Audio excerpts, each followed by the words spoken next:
Okay, so today, try natin gumawa ng sweet potato fritters with chickpeas and corn kernels. Okay, so mix lang natin to sweet potato.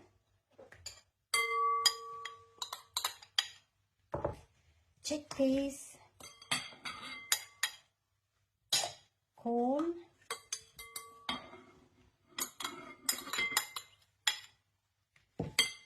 cheese,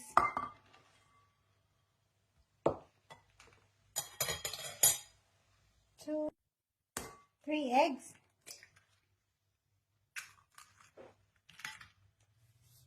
and mix muna natin.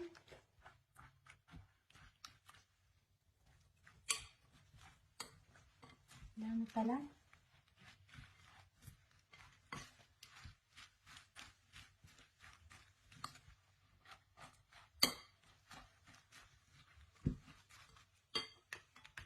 Flour,